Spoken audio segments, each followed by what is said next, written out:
Introduction to Project Management Part C. So far in Part A and Part B, we have talked about project management, its success ratios, project management processes. We talk about in detail the definition of the project, its main features, examples of projects, and importance of project as well, along with successful and poorly managed projects. We also talked about misconception of the project. We talked about difference between project, program, and portfolio, tailoring, and PMO office and its three types, that is supportive, controlling, and directive.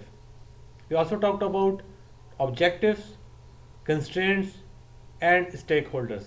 So in today's lecture, I'm going to start my talk about initiating process group, executing process groups, planning process group, monitoring and controlling, and closing.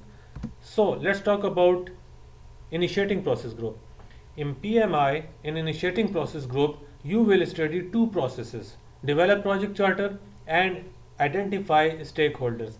Develop project charter is given in chapter number 4 of PMBOK, that is 4.1. That is the first official document to initiate your project, to start your project. And next step of a project manager is to identify stakeholders right after the project charter, because stakeholders are the people who give you requirements for your project, and that is given in chapter number 13. In planning process group, process required to establish the scope of the project, refine the objectives, and define the courses of the actions. In planning process group, we have scope management, we have schedule management, we have cost management, quality management, stakeholder engagement, risk, procurement, communication. So you will study all these processes in planning process group. I will upload my lecture slides on different process groups. In executing process group, we have manage quality, we acquire resources, we develop team, we manage communication, we implement risk responses, conduct procurement, and we manage stakeholder engagement, obviously. And in center you can see direct and manage project work and manage project knowledge. These two are given in chapter number 4 of PMBOK. In monitoring and controlling process group, basically in monitoring we track, reviews, and regulates our projects, processes, and performance, identify changes, initiate correspondence changes. In monitoring and controlling process group, we manage it through validate scope, control schedule, quality, resources, risk, procurement, communication.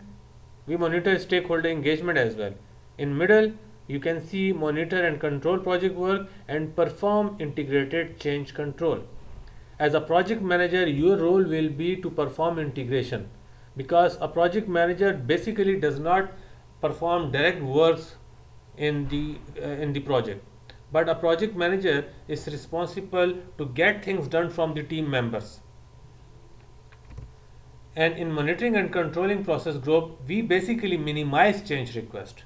We recommend corrective actions, and we evaluate either approve or deny the change request.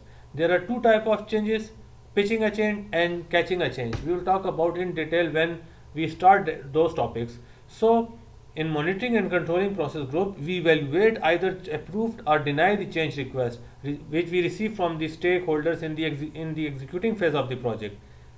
So we also checked planned versus actual against the project management and baselines. And in closing process group, that is the only process given in project integration management, that is called close project or phase.